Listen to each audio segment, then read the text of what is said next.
J-Lo, Jennifer Lopez, why you made this movie? Harpo, who told her to make this movie?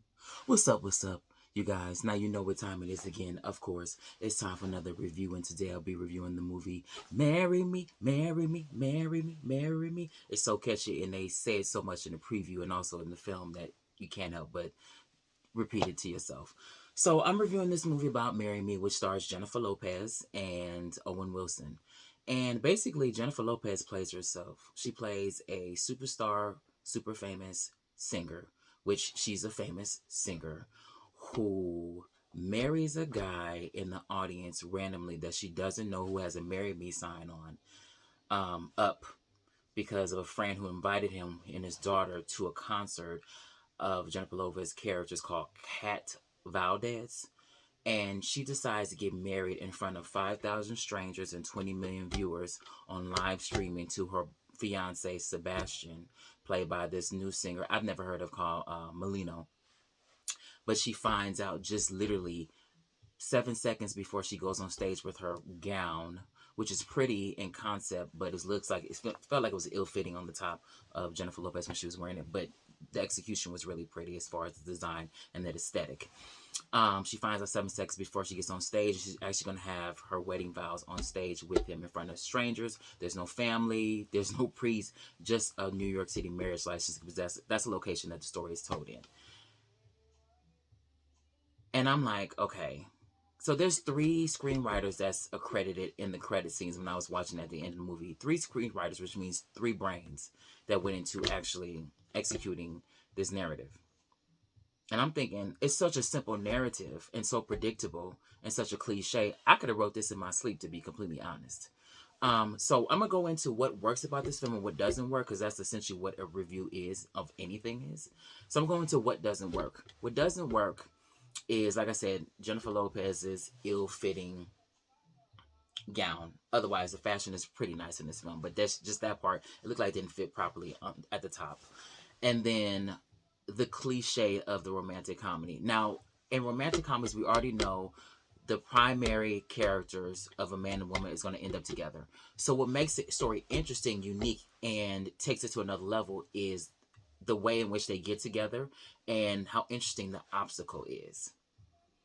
And so with this one, it was just like, okay, she marries a stranger, which is completely bizarre and absurd. Who does that? Her character is someone who lives completely transparent and online at all times. She films absolutely everything, which is an exaggeration. It's kind of like a fantasy film, but it just seemed like an episode of VH1's The Fabulous Life of Celebrities. I don't know if you remember that series, but it seemed like it was an episode of that. Like The Fabulous Life of this. It was very glamorous, very nice. It was really great to look at aesthetically. But again, she gets to know this character while she's married to him, which is bizarre in itself. But I thought that could have been a more interesting obstacle that prevented him, because she's like, okay, she has this epiphany whether she gets back with her ex-fiance that she broke up with and stays with this guy, but we all know she's going to end up with this guy. So there wasn't very interesting obstacle that prevented them from being together. It was just her just realizing on live national TV with her and her ex-fiance promoting a new project that I'm going to be with this guy. So it wasn't really interesting or fresh in any type of way, and didn't really move forward with the romantic comedy. But I can appreciate it because I really like romantic comedies a lot. I like all genres of film. What worked for me was the costuming. Jennifer Lopez looks really great in different, very stylish, different hairstyles. The music, surprisingly, Jennifer Lopez cannot sing at all. She has been sounding better from like 20 years ago, and I know she's been working with a vocal coach on her real life, and she's been bringing them to different events and being seen. But she has this one song that she performs as her character called "Take It to the Church," which is really good. "Marry Me," not the up-tempo song, the Marry Me," that's in the preview, and also that just splashed over the movie.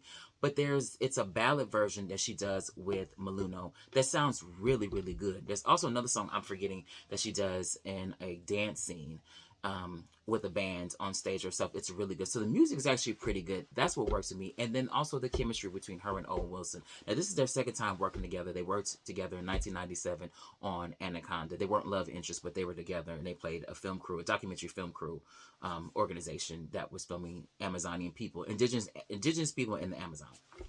And so now they play love interest and they're all in each other's spaces. It works really well. It's a sweet film.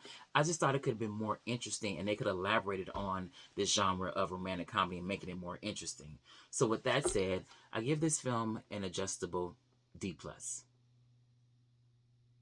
So please subscribe to my page if you like what you heard, because I will be uploading at least one review a week.